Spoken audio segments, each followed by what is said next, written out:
What is up, y'all? This is Bodie, back again, the Bodie Tree Social. And in this moment, what I would like to speak about is the nature of the intellect, the nature of thought, what thought is, and also the shortcomings, you could say, the downside, the shadow side of thought, and the upside, the usefulness of the intellect. So, if you look back in the evolution of our species, and just species in general, mammals in general, right? We can see that animals, clearly, don't have rational thought the way that human beings do. They don't have an intellectual faculty where they can logicize and rationalize things through thought, through the intellect. For animals, I mean, I don't know what it's like to be an animal, right? I don't know what that experience is like. But I'm assuming it's really just a direct visceral experience, and they are essentially run by unconscious impulses, right? They were run essentially by the wiring of their biology and by the subconscious, which is below the level of the intellect and conscious rational thought, right? So they're just kind of, you know, at the whims of the experiential nature of what is happening. But human beings, at a certain point in our evolution, we developed a capacity for a symbolic means of understanding and interpreting reality.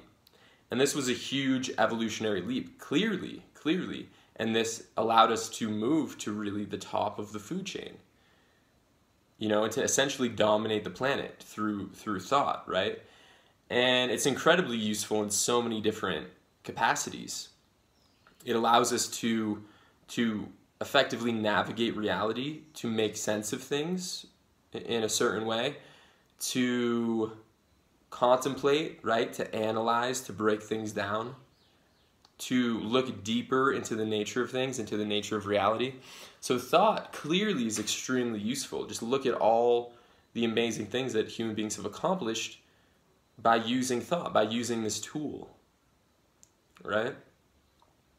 So clearly it's incredibly useful, and I'm not negating that by any means.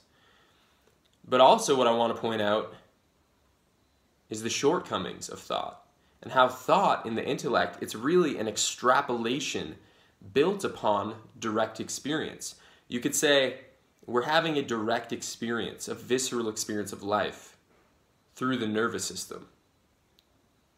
And thought itself is an extension of the nervous system, right? I don't know too much about the science, but I'm assuming when our brains evolved to a certain point, the prefrontal cortex developed and whatnot, that was the point at which we began to develop a capacity for rational thought and for a symbolic means of communicating and understanding reality.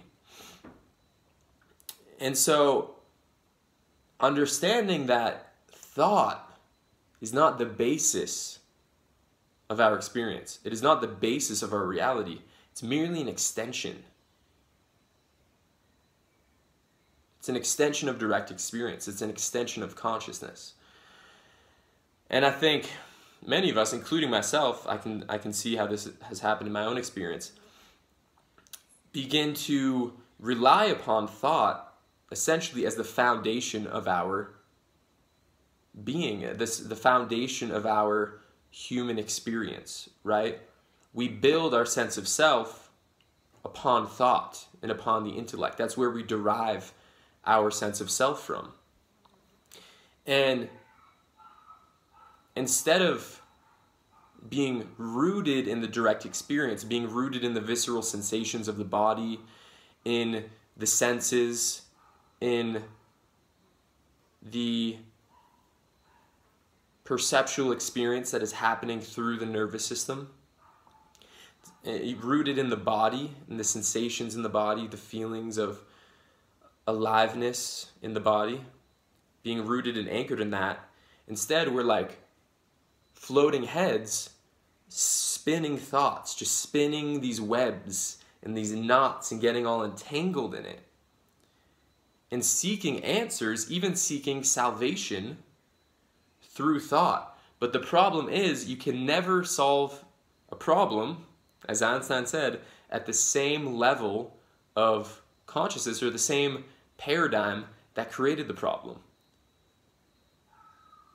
So, when utilizing thought as a means of dissociation, right? Oftentimes, if experiences can be too intense, too unpleasant, maybe we're experiencing some heavy, challenging emotions, then we oftentimes, speaking from direct experience for myself, kind of assuming others can relate, but, speaking from direct experience, oftentimes I notice I can use thought to dissociate from the intensity of certain emotions or the direct experience, right? And I can form these neuroses, which are like these tangled up knots, these compulsions of the mind. This like neurotic need for perfection. Everything needs to be perfect. I need to use my mind and my thought to manipulate the surface of reality and to change things, right? And as a means of trying to control. But thought cannot be used to control reality. Thought can be a useful tool for navigating reality. And thought in its best form, it's a conduit of creativity. And it's actually a means of going deeper into the experiential nature of life. I say it's in its highest transcendental form, we can utilize thought to actually go further and penetrate deeper into the nature of reality, as opposed to dissociating from it and completely identifying with thought, clinging to thought. But clearly there's nothing to hold on to there. It's like a current of water. There's nothing to grasp there, right? But this direct experience happening in the body, it's consistent. It's just boom. It's just there. It's just happening. So when we can shift our focal point of focus, our locus of control, so to speak, from the mind and the intellect to the body, to the intuitive faculties, to the feelings and sensations and emotions, and we can be rooted in that, then thought is merely just like a tool, right? It's like a hammer, for instance. Like you can use a hammer to build an amazing house. Or you can take the same hammer and smash yourself in the face with it. Thought is the same thing. Thought is inherently neutral. It's not inherently good or bad. It's inherently neutral, and the effect of it is predicated by how you utilize thought. Like, are you using the mind and thought, or is it using you, as Eckhart Tolle would say? So noticing this, noticing how am I dissociating from the experience through thought, coming back to the body, coming back to the direct experience.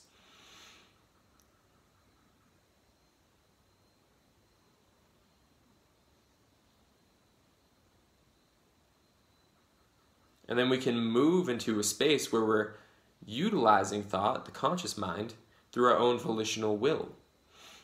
We're actually using it consciously, so to speak, instead of being run by it unconsciously, in looping and looping and looping. Because you could spend essentially forever just looping and looping and looping thoughts. You could spend innumerable lifetimes trying to figure things out, figure out who you are, figure out the meaning of life, the nature of reality, with thought.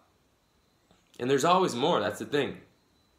With thought, with these creations, these form-based creations, it's endless. There's always more. There's always some new kind of like extrapolation you can create utilizing thought, and extrapolation on the experience of life. And it's endless. And many people will spend their life, perhaps even lifetimes, perhaps, just looping thoughts. Looping thoughts. and getting nowhere. And so when we can let this go and really just drop into the direct experience of life. And the thing is, being fully with the direct experience of life can be so intense. Like that aliveness can be so intense. It can be almost overwhelming. And I believe this is why many of us use thought as a means of escaping from the intensity of that direct, visceral experience. But the problem with this is when we use that to dissociate, there's an inherent resistance there. We're actually using thought as a means of resisting and, you could say, repressing the direct experience of life. And this is especially true with experiences that might be interpreted or viewed through thought, through the mind, as unpleasant or not okay, unacceptable.